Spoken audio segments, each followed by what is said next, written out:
resikonya besar sekali karena memang belum lolos uji klinis 3 tapi udah diedarkan gitu, udah diberikan.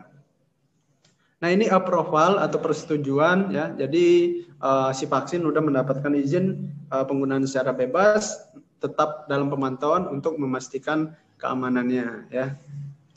Nah, kalau kita bicara kondisi hari ini ya, vaksin yang digunakan Indonesia, kita sebut merek aja ya, vaksin Sinovac dari China itu sebenarnya belum melewati uji klinis 3 ya. Yang saya analisa vaksin Sinovac ini kepada masyarakat nantinya itu merupakan fase uji klinis 3, teman-teman. Nanti kita bahas tahapan-tahapan vaksinasinya ya. Karena ada 4 tahapan, teman-teman. Jadi selesai vaksinasi itu tahun depan ya, sampai Maret 2022.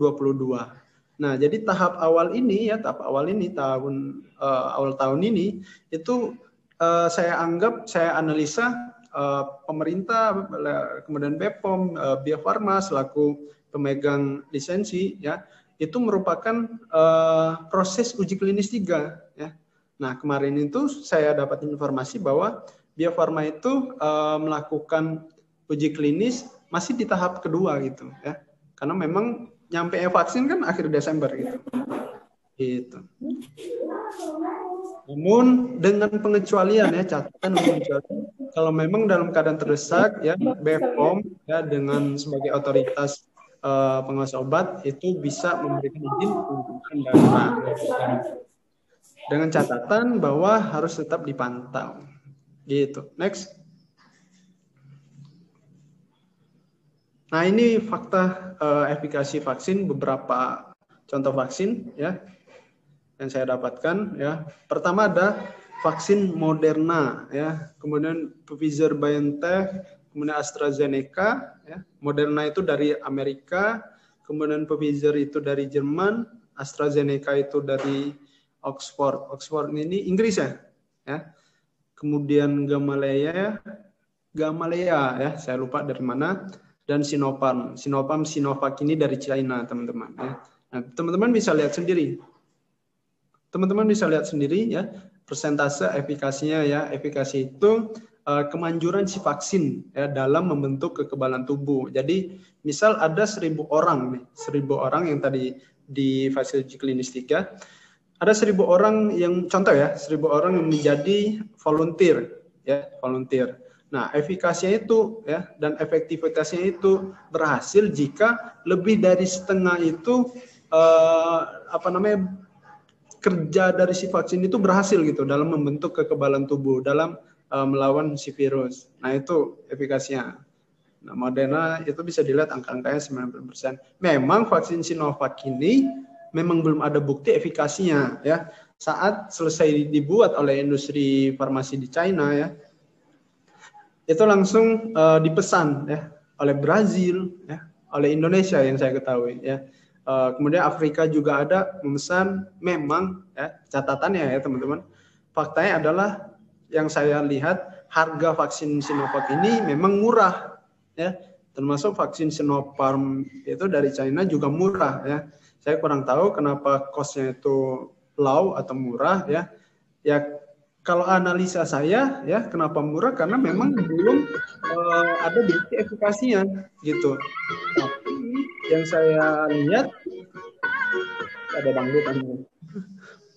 Ya, yang saya lihat pemerintah langsung memesan vaksin Sinovac ini dengan dengan kebijakan uji klinisnya itu ya, pembuktian efikasinya itu cukup di Indonesia gitu.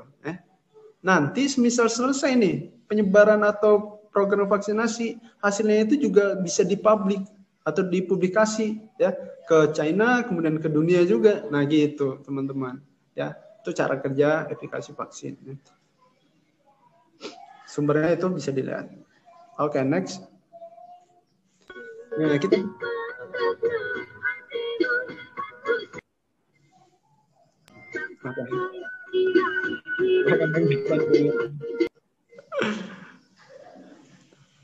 Oke, baik, kita bicara terkait perkembangan vaksin COVID-19 di Indonesia.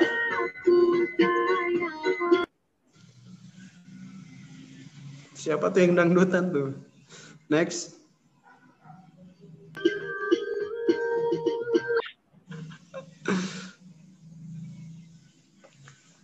Silakan next slide, moderator. Nah, ini perkembangan vaksin ya yang saya pantau. Pertama dari jauh hari ya, pandemi berjalan dari awal tahun ya. Kemudian kalau nggak salah di pertengahan tahun Mei sampai Juli itu sudah kencang membahas soal vaksin ya. Kemudian pertama berita atau perkembangan vaksinasi di Indonesia itu Bio Farma ya, industri farmasi yang memang fokus dalam pengembang vaksin ya. Kemudian lembaga IKMEN di Bogor ya yang dimiliki oleh Dikti. Nah, itu mencoba dalam mengembangkan vaksin sendiri, vaksin mandiri ya. Kemudian yang saya ingat juga tuh Unair juga ini ya bikin gitu mengembangkan vaksin secara mandiri. Kemudian yang saya ketahui juga di lembaga IKMEN itu nama vaksinnya vaksin merah putih yang dikembangkan. Namun teman-teman bisa lihat sendiri ya, vaksin yang dikembangkan secara mandiri itu sulit ya. Kemudian lama karena memang membutuhkan SDM yang lengkap, kemudian alat-alat yang lengkap, kemudian sumber-sumber yang lengkap juga gitu. Nah, itu kelemahan kita hari ini bisa dibuktikan mengakibatkan kita mau nggak mau memesan vaksin dari luar gitu ya. Kemudian perkembangan berikutnya 3 juta vaksin Sinovac dipesan secara bertahap ya. Pada Desember kemarin itu 1,2 juta ya nyampe. Kemudian awal tahun kemarin ya awal Januari itu nyampe 1,8 juta vaksin Sinovac ya. Jadi 3 juta vaksin akan disebarkan kepada siapa aja, ke pemerintah, pejabat, pegawai yang sudah ditunjuk, kemudian nakes ya, seluruh nakes di seluruh daerah, dan masyarakat yang secara acak ya. Mungkin ada nggak teman-teman yang menerima SMS sebagai penerima vaksin? Nggak ada ya? Kakak saya menerima ya, kakak saya kerja di BPJS itu menerima SMS tersebut. Namun saya katakan ya, keluarga kami itu cukup ibaratnya kontra gitu ya, kontra terhadap soal vaksin ini, karena memang saya sampaikan efikasinya begini, saya sampaikan ke kakak saya, ke keluarga saya juga sampaikan efikasinya begini ya, tinggal kakak saya mau nerima atau enggak ya. Akhirnya kita memutuskan nggak usah gitu vaksin. Nanti kita bahas juga, diskusikan kenapa kita nggak perlu vaksin atau kenapa kita perlu vaksin gitu. Kemudian ketiga, pengujian vaksin Sinovac oleh Bio Farma ya. Setelah vaksinnya nyampe ya, Bio Farma langsung gerak untuk pengujian tadi dari praklinik nggak sudah dilewatin gitu, langsung masuk fase klinik 1 dan klinik 2 ya. Klinik 3 itu akhirnya nggak nyampe, langsung kemarin didistribusikan gitu ya. Pendistribusian vaksin Sinovac daerah, teman-teman sudah melihat beritanya. Kemudian pelaksana vaksinasinya itu ya ada 4 tahap gitu. Next, silakan next. Pelaksanaan vaksinasi. Nah, tahap pelaksanaan vaksinasi ada 4 tahap ya teman-teman. Dari tahap 1 itu bulan Januari ya, dimulai dari pemerintah ya. Kemarin kita dapat berita tanggal 13 Januari akan Presiden Jokowi akan divaksinasi sebagai bentuk menyampaikan trust terkait vaksin ini kepada masyarakat gitu ya, termasuk beberapa pejabat yang lainnya ya. Nanti kita ada juga saya tampilkan terkait penerima vaksin tertentu. Kemudian sampai rentan waktu April ya, tahap kedua April nakes, kemudian masyarakat, beberapa masyarakat juga sudah menerima.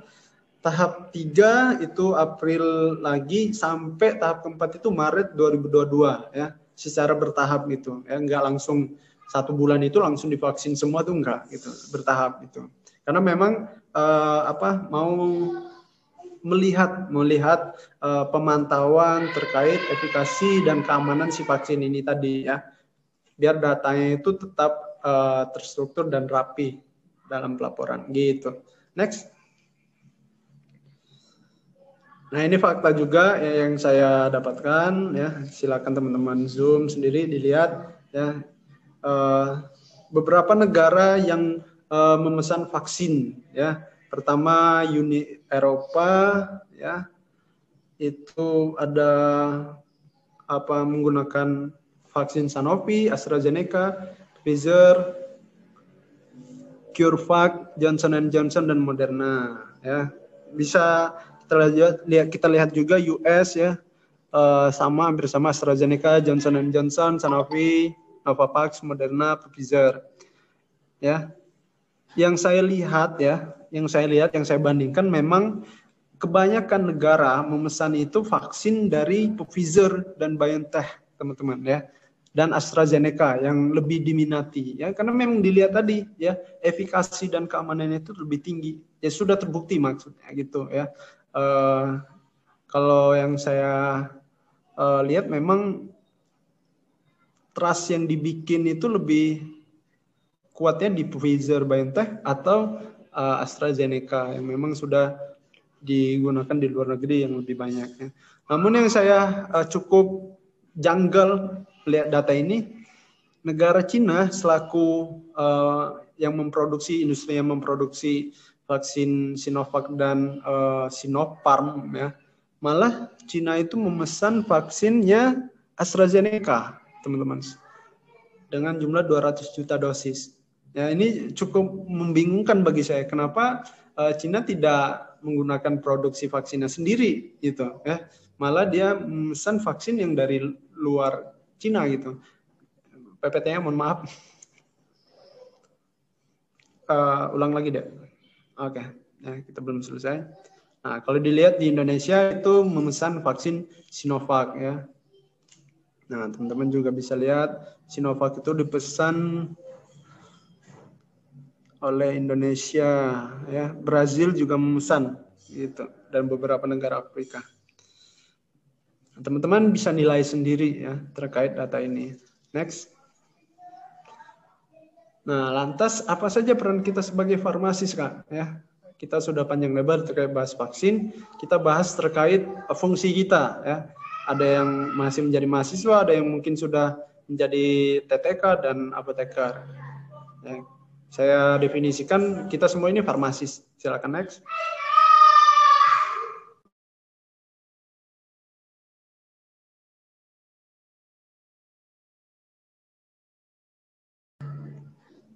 Silakan di next.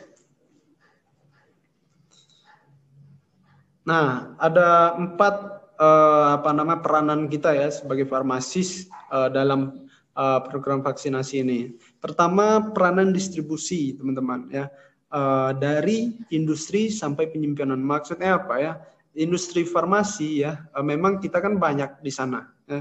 Nah, itu peran kita pertama adalah dalam pengujian ya. Dalam pengujian kita kan juga ikut andil dalam pengujian fase klinis di industri farmasi ya. Kalau Bio Farma ya sedang menguji, nah itu banyak kan anak farmasis ya, termasuk kalau TLM juga ada gitu ya. Kemudian penyimpanan ya, saat pendistribusian vaksin tersebut kan merupakan produk cold chain ya, atau produk rantai dingin, istilahnya seperti itu ya. Produk yang memang harus dijaga ya, suhunya itu ya, dengan pendinginan yang khusus ya, biar zat atas nyawa itu tetap aman dan aktif.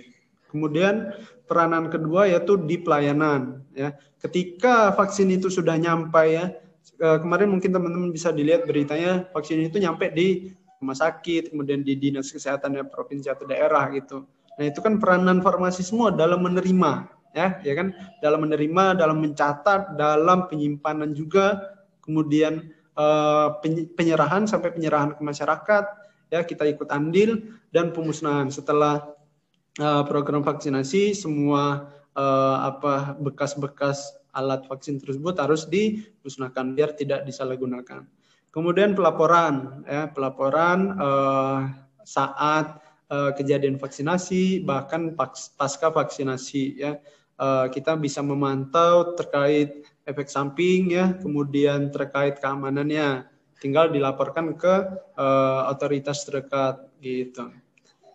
Next. Nah, ini paling penting ya. Ini selain menurut saya paling penting bagi kita nih ya, yang masih duduk sebagai mahasiswa, kemudian TTK ya, yang sudah kerja itu tadi ya, apa peranannya? Penyampaian informasi yang benar, teman-teman. Ya, komunikasi yang benar juga. Banyak memang di media itu informasi itu sangat-sangat banyak ya. Dan kebanyakan bukan yang ahli farmasi gitu, yang bukan berasal dari farmasi. Kebanyakan apa yang saya lihat? Artis, kemudian masyarakat, influencer yang menyampaikan terkait vaksin ya. Kemudian mohon maaf, profesi yang bukan berkaitannya dengan farmasi ya, padahal memang vaksin ini kan produknya farmasi gitu. Yang memang yang berperan penting menyampaikan informasi itu seorang farmasis. Nah, tugas kita ya sebagai yang masih muda ini, kalau masyarakat bertanya terkait vaksin, kita sampaikan, termasuk seperti saya tadi ya, di keluarga saya bertanya terkait vaksin, saya sampaikan data-datanya seperti ini gitu. Nah, teman-teman harus selesai ya terkait pendalaman informasi vaksin. Teman-teman jangan sampai ketinggalan informasi ketika mungkin teman-teman bertemu orang luar ya, teman-teman ditanya oleh tetangga, ditanya oleh Pak RT mungkin gimana vaksin, kan mereka tahu kita ini seorang anak farmasi, kita bingung jawabnya. Itu kan ibaratnya bikin kita juga malu ya, kemudian agak gimana gitu. Nah, ini penting teman-teman mendapatkan informasi dan punya wawasan yang banyak ya terkait vaksinasi, kemudian terkait COVID juga gitu ya. Dan kita harus berfungsi juga sebagai agent information dalam menyaring berita yang benar gitu. Kita banyak melihat bahwa informasi-informasi yang beredar hoax terkait vaksin. Teman-teman ada yang ini enggak dengar berita bahwa penggunaan vaksin COVID itu mengakibatkan efek sampingnya, mohon maaf, pembesaran alat kelamin. Ada yang pernah mendengar? Nah, itu kan setelah di cross check ya, setelah saya cross check juga, setelah saya tanya ke beberapa alumni dan apoteker di grup lintas apoteker, itu hoax gitu. Dilihatkan tuh oleh ke saya bahwa jurnal yang benar tuh ini gitu.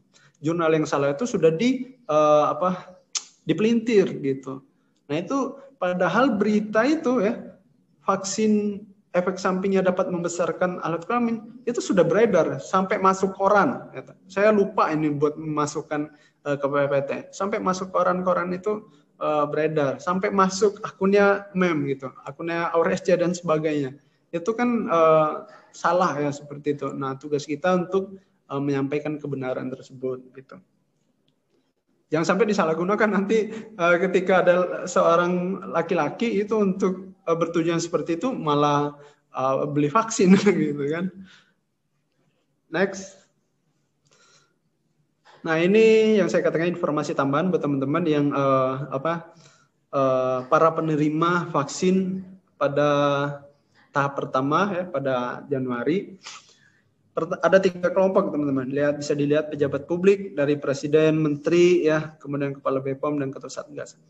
Kemudian beberapa pengurus asosiasi profesi ya dari ID ya, bisa dilihat ID dokter, kemudian bidan, perawat juga, Satgasnya Muhammadiyah dan NU, kemudian ya beberapa lembaga lain, kemudian Dr. Tirta Najwa Shihab, Bunga Citra Lestari, Raffi Ahmad.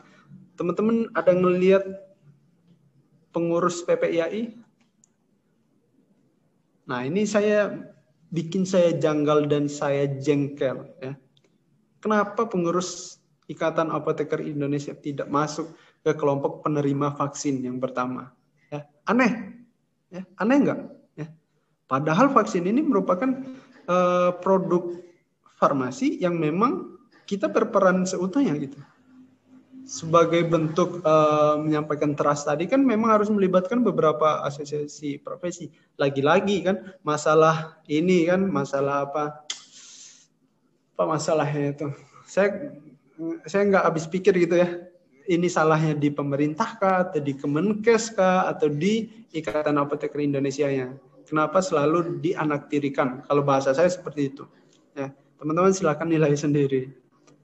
Kemudian kelompok 3 tokoh agama. Teman-teman bisa lihat ya, ada dari NU, Muhammadiyah, MUI, beberapa ustadz ya, dari organisasi Kristen, Katolik, Buddha, dan Hindu ya, untuk membentuk trust kepada masyarakat bahwa vaksin itu aman ya, gitu. Next. Nah, ini mungkin dari saya slogan quotes dari saya. Yang penting teman-teman ya, selama pandemi ini yang kita bangun itu harus selalu berpikiran positif ya. Kemudian mental yang kuat ya, dan percaya bahwa COVID-19 itu akan berakhir ya. Karena kan memang kita sudah melewati tahun 2019. Sebenarnya COVID-19 itu sudah berakhir gitu ya. Namun ya, karena memang mindset kemudian di media ya, COVID itu ada ya, ini argumen masing-masing ya, ada sampai berkeyakinan ya tetap ada COVID tersebut gitu. Nah, jadi saran saya buat kita semua, marilah kita selalu berpikir positif, punya mental yang kuat, jiwa raga yang kuat dan sehat ya. Jadi insya Allah kita terhindar dari penyakit ya, dari berbagai penyakit lah gitu ya, kalau kita udah positif, mental kuat dan sehat gitu ya. Teman-teman bisa dilihat bukti di Wisma Atlet atau di rumah sakit, kebanyakan yang terkena itu ya memang dia ketakutan ya. Dia mindsetnya pikiran alam bawah sadarnya ini dapat mengakibatkan kematian. Kalau udah kena kan mentalnya, psikisnya udah kena. Nah, ini yang paling penting kunci untuk melawan virus ini, yaitu sehat, mental kuat, dan positif. Itu saja mungkin dari saya. Next. Oke, terima kasih. Kurang lebih mohon maaf. Mari kita diskusikan jika ada yang kurang. Ya, baik. Terima kasih, Bang Doni. Ya, teman-teman, jadi itu tadi pemaparan yang telah disampaikan oleh Bang Doni. Mungkin dari teman-teman ada yang ingin bertanya. Dipersilakan untuk menanyakan di room chat Zoom-nya dengan format nama, spasi pertanyaan. Nanti akan saya bacakan pertanyaannya dan kemudian akan dijawab oleh Bang Doni. Dipersilakan.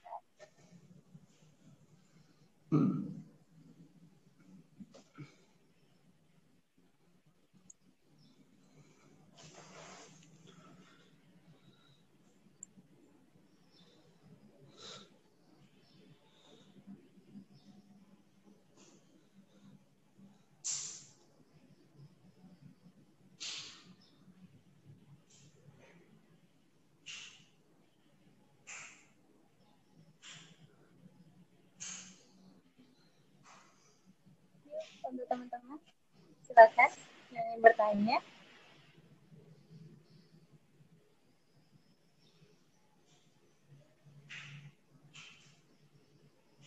Ya, Hafiz ingin bertanya atau ingin langsung ditanyakan secara langsung, boleh di-unmute, nggak apa-apa. Atau ingin diketik juga nggak apa-apa, kan saya bacakan. Saya nanya langsung aja ya. Oh iya, baik, silahkan. Kanda Doni. Saya mau bertanya, Kanda. Siap. Tadi kan Kanda Doni menyebutkan bahwa Kanda Doni termasuk orang yang kontra dengan vaksin COVID ini. Nah, kira-kira apa aja sih hal-hal yang menyebabkan? Tapi itu betul nggak sih, Bang? Apa? Bang Doni tadi menyebutkan bahwa Bang Doni itu kontra dengan vaksin COVID nih, betul nggak? Vaksin Sinovac-nya. Sinovac-nya aja berarti? Ya. Sinovac-nya aja atau vaksin keseluruhan?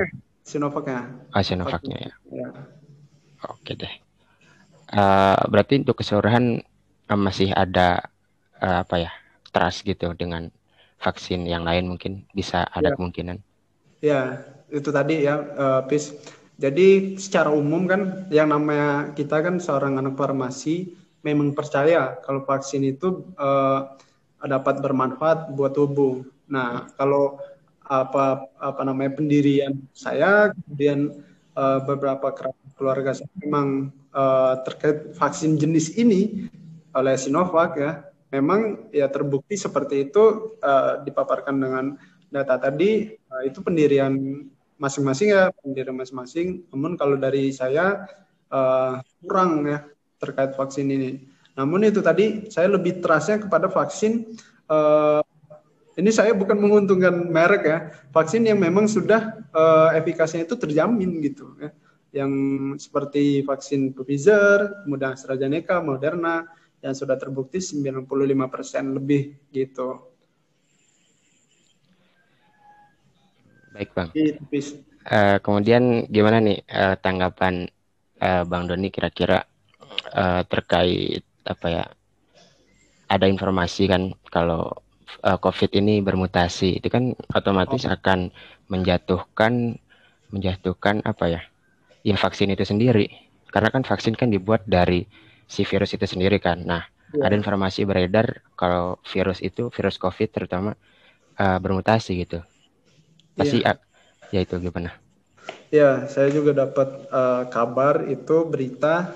Pertama gini, informasi yang benarnya itu dari virus, bakteri ataupun mikroorganisme atau racun ya, itu memang semuanya dapat bermutasi ya. Kayak manusia yang susah bermutasi kan selain mutan ya di film itu. Memang jenis-jenis mikroorganisme dari virus bakteri tadi memang makhluk yang mudah bermutasi ya. Kalau dilihat ya yang saya ketahui, jadi gini teman-teman, virus corona ini sudah lama gitu ya. Kan virus corona itu sudah ditemukan oleh para ilmuwan dari tahun 90-an ya. Kalau seingat saya, kemudian mulai pandemi terkait virus corona itu dimulai oleh pandemi SARS ya. Pandemi SARS di 2002 di Korea. Nah, kemudian dia bermutasi. Si corona jenis SARS ini bermutasi, nggak tahu kenapa sudah ditemukan di Arab Saudi dengan pandemi MERS ya, Middle East Respiratory System. Kalau SARS itu Server Acute Respiratory Syndrome atau sindrom yang mengakibatkan pernapasan itu susah gitu. Nah, SARS, MERS ini merupakan para pendahulu COVID-19 ini teman-teman. Nah, kenapa ya namanya? Jadi virus corona itu virus keluarganya, ya. Kenapa namanya virus corona? Ya, karena memang virusnya berbentuk ada cincin mahkotanya gitu, ya, cincin matahari. Corona itu arti dari cincin matahari gitu, mahkota seperti itu. Nah, COVID-19 ini bukan virus yang tiba-tiba ada gitu, teman-teman. Itu COVID-19 ini merupakan virus yang hasil dari mutasi dari virus MERS tadi, kemudian mungkin dia bermutasi atau bergabung ya, atau istilahnya itu apa? Afiliasi dengan virus lainnya yang menghasilkan COVID-19 ya, kemudian ditemukan di China itu ya. Nah, dengan adanya mutasi jenis baru, Hafiz tahu apa nama mutasinya? Sehingga saya ada angka 20-nya ya. Angka 20-nya, bukan COVID-20 yang jelas ya. Saya lupa nama itu ya. Kalau ada yang tahu silahkan, biar informasi juga buat teman-teman. Nah, kalau tanggapan saya terkait mutasi COVID-19 menjadi mungkin ya, contohnya COVID-20 ya, itu biasa saja gitu dari saya ya. Memang semua jenis mikroorganisme itu bisa bermutasi, tapi yang paling penting adalah menurut saya cara kita mencegahnya, teman-teman. Ini kita belajar ini termasuk kita, kemudian pemerintah juga ya. Kita belajar dari awal terjadinya pandemi COVID-19 di Indonesia itu kan kita teledor, betul nggak? Ya kan? Kita terlambat dalam menanggulangi dan memitigasi gitu. Nah, virus yang bermutasi ini ditemukan di Inggris ya, di luar negeri. Nah, bagaimana cara kita mencegah agar virus bermutasi ini tidak sampai ke Indonesia gitu? Kalau analisa saya yang saya pelajari ya, virus bermutasi itu sesuai dengan kondisi di lingkungannya. Inggris itu iklimnya dingin kan ya. Inggris itu iklimnya dingin. Ya, mungkin analisa saya virus tersebut memang mudah bermutasi karena iklimnya tersebut dingin ya. Namun kalau Indonesia ini kan iklimnya tropis, panas sedikit ya, labil ya iklimnya. Nah, mungkin proses mutasinya itu lama. Mungkin kita akan menemukan mutasi itu di tahun 2022 ya, atau di 2023. Kalau prediksi saya pandemi ini tidak akan berakhir, tapi akan berakhir sesuai mindset masing-masing, teman-teman. Saya ulangi lagi, pandemi ini tidak akan berakhir ya, karena memang virus akan selalu ada. Gitu.